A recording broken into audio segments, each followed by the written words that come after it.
Valjda svako na ovoj kugli zemaljskoj zna da može uvek da se sakrije u šumu i da ga niko ne pronađe. Upravo su neke i pronašali ne u šumi. A evo da može čovjek da se sakrije u paradajzu, u jednom plasteniku, to valjda možete i sami da vidite.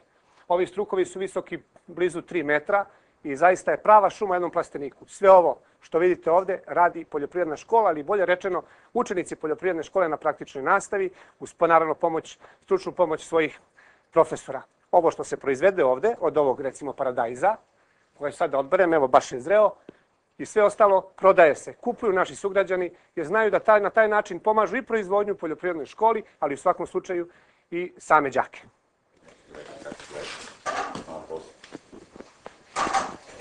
Vas pitam samo, jeste vi komšinica ovdje u Kolubari 2, pretpostavljam, tako? Da, da.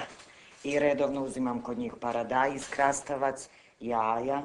Dobar je kvalitet paradajza, mislim stvarno ne možemo se požaliti i baš od početka sam uzimala tu.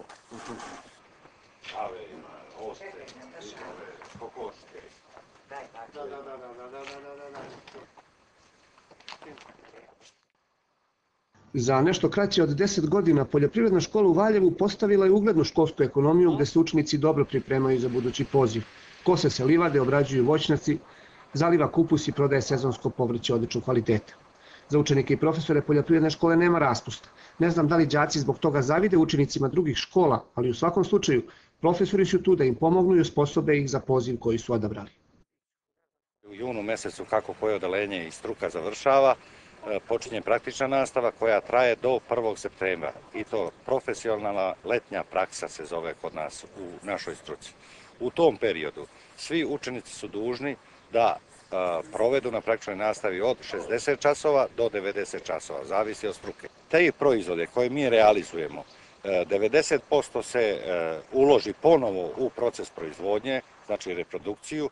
Jedan deo se nagrađuju najkvalitetniji učenici sa određenim ekskurzijama, određenim pomoći, odlazak u pozorište u Beograd, organizacija drugih aktivnosti, sportskih aktivnosti i sve ono ostalo što prati sve ostale škole, s tim što kod nas u našoj školi, koja je na jednom određenom zavidnom nivou u sadašnjoj našoj republici, odvija se taj kompletan proces u toku celog leta. Poljoprivredna škola u Valjevu svakako je u vrhu škola ovog tipa u Srbiji, ali i pored toga prava je zelena oaza u kojoj se najčešće odmaraju i uživaju komšije iz obližnjih naselja.